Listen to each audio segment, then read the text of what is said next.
السلام علیکم اسٹوڈنٹس، اس ویڈیو میں میڈیکل کیڈٹ کا جو سلیکشن پروسیجر ہے اس کو دیکھیں گے۔ تو سب سے پہلے آپ نے رجسٹریشن کروانی ہوتی ہے۔ رجسٹریشن جو ہے پاکستان آرمی کی جو ویب سائٹ ہے وہاں پہ آپ جا کے رجسٹریشن کروائیں گے۔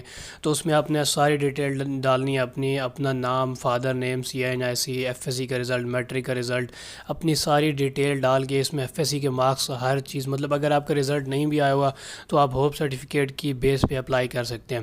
تو وہ اپلائی کرنے کے بعد آپ نے وہاں پہ رجسٹر ہو جانا ہے۔ اس کے بعد آپ تقریباً 2-3 دن میں آپ کی جو رول نمبر سلپ ہوگی وہ آ جائے گی، اس کا آپ نے پرنٹ لے کے رکھ لینا، اور اس پہ ڈیٹ بھی مینشن ہوگا اور آپ کا سینٹر بھی۔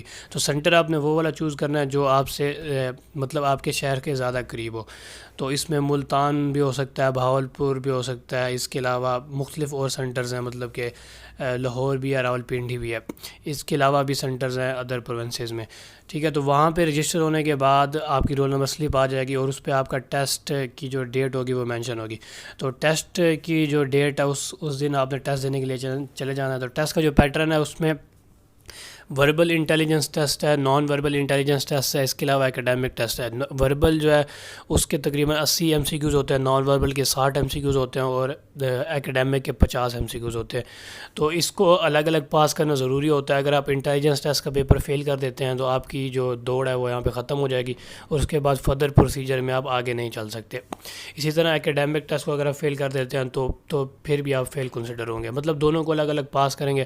اس کے بعد وہ آپ کو وہاں سے آپ کا جب انیشیل ٹیسٹ پاس ہو جائے گا تو اس کے بعد آپ کا انیشیل میڈیکل ہوگا۔ انیشیل میڈیکل ایک لمبا میڈیکل نہیں ہوتا، وہ چھوٹا سا میڈیکل ہوتا ہے۔ اس میں آپ کی ہائٹ، ویٹ، چیسٹ اور سرجیکل جتنی بھی چیزیں ہوتی ہیں وہ ساری، آئی سائٹ وغیرہ اگر آپ نے گلاسز لگائی ہوئی ہیں تو اس میں بعض اوقات آپ کو ریفر بھی کر دیا جاتا ہے۔ اس کے علاوہ ڈفرینٹ جو ایب نارمیلٹیز ہیں، وہ جو فزیکل ایب نارمیلٹیز ہیں وہ ساری انیشیل میڈیکل میں چیک ہو جاتی ہیں۔ اس کے بعد تقریباً ہفتہ اور یا اتوار والے دن سب کا فزیکل ٹیسٹ اکٹھے ہوتا ہے۔ تو فزیکل ٹیسٹ میں بیسیکلی رننگ ہوتی ہے، پش اپ ہوتے ہیں، چن اپ ہوتے ہیں، لانگ جمپ بھی ہوتا ہے، اس میں ڈچ کراسنگ، بیسیکلی ڈچ کو کراس کرنا ہوتا ہے۔ تو یہ سارا اس طرح پروسیجر جو ہے فزیکل ٹیسٹ کا پروسیجر دینے کے بعد آپ GHQ میں ایک فارم سبمٹ کروا دیتے ہیں۔ اس میں ساری ڈیٹیل آپ لکھ کے اپنا کالج جو آپ نے سلیکٹ کرنے ہوتے ہیں وہ بھی، اور MBBS BDS کی چوائس، اور وہ ساری چیزیں کرنے کے بعد آپ GHQ میں ایک فارم سبمٹ کروا دیتے ہیں۔ تو GHQ میں فارم سبمٹ ہونے کے بعد تقریباً 2-3 مہینے بعد اسی ویب سائٹ پہ ایک لسٹ لگتی ہے جس میں تقریباً 600 بچوں کو جو ہے شارٹ لسٹ کیا جاتا ہے، جن کو انٹرویو کے لیے بلایا جاتا ہے۔ باقی بچوں کو نہیں بلایا جاتا، 600 سے زیادہ بچے جو ہیں وہ شارٹ لسٹ نہیں ہوتے۔ اب شارٹ لسٹ کا کرائٹیریا یہ ہوتا ہے کہ اس میں FSC کے مارکس بھی وہ کاؤنٹ کرتے ہیں۔ اس کے علاوہ اگر تب MCAT ہو چکا ہو، کیونکہ لاسٹ ایئر MCAT ہو چکا تھا تو انہوں نے MCAT کے مارکس کو بھی یہاں پہ کاؤنٹ کیا تھا۔ تو اس کے بعد وہ بچوں کو بلاتے ہیں، وہاں سے تقریباً بچے انٹرویو کے لیے آتے ہیں اور ایک پرسنالٹی ٹیسٹ کے لیے آتے ہیں۔ تو پرسنالٹی ٹیسٹ بیسیکلی یہ ہوتا ہے کہ پرسنالٹی ٹیسٹ میں کچھ آپ نے پیراگرافس لکھنے ہوتے ہیں، سینٹینس کمپلیشن ہوتا ہے، ورڈ ایسوسیشن ٹیسٹ ہوتا ہے، اس کے علاوہ سٹوری رائٹنگ وغیرہ ہوتی ہے۔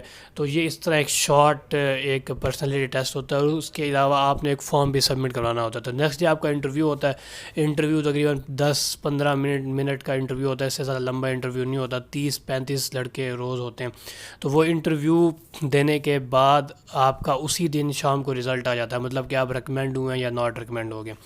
تو اگر آپ ریکمینڈ ہو جائیں تو پھر آپ نے وہاں پہ آپ سے پوچھتے ہیں کہ آپ نے فائنل میڈیکل کون سی CMH میں رکھنا ہے۔ تو اس کے بعد آپ کا فائنل میڈیکل ہوتا ہے۔ فائنل میڈیکل 2-3 ہفتے لگ جاتے ہیں آپ کو فائنل میڈیکل میں۔ اس میں ساری چیزیں ہوتی ہیں، مطلب اس میں ENT بھی ہوتی ہے، آئی بھی ہوتی ہے، ڈرما بھی ہوتی ہے، سائیکائٹری بھی ہوتی ہے، اس کے علاوہ surgical, medicine, X ray, blood test, وہ بہت بڑا مطلب ڈیٹیل میڈیکل ہوتا ہے جیسے کمیشن آفیسرز کا ہوتا ہے۔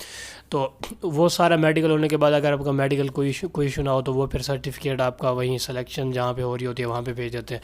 اور اس کے بعد تقریباً یہاں سے ریکمینڈ ہوتے ہیں آلموسٹ 300 250 کبھی 200 بچے جو ہوتے ہیں ریکمینڈ ہو جاتے ہیں۔ تو اس کے بعد اس میں سے ایک اور شارٹ لسٹ کیا جاتا ہے ان کو، اور ان میں سے جو فائنل سلیکٹڈ کینڈیڈیٹس ہوتے ہیں ان کو لیٹر بھیج دیتے ہیں۔ تو اس طرح آپ کی جو ہے وہ میڈیکل کیڈٹ میں سلیکشن ہو جاتی ہے، اور اس کے بعد آپ 5 سال جس بھی میڈیکل کالج میں آپ کا داخلہ ہوا ہوتا ہے تو آپ نے 5 سال اسی میڈیکل کالج میں پڑھنا ہوتا ہے، اور اس کے بعد آپ as a captain doctor Pakistan army میں چلے جاتے ہیں۔ Thank you very much for watching this video. اللہ حافظ۔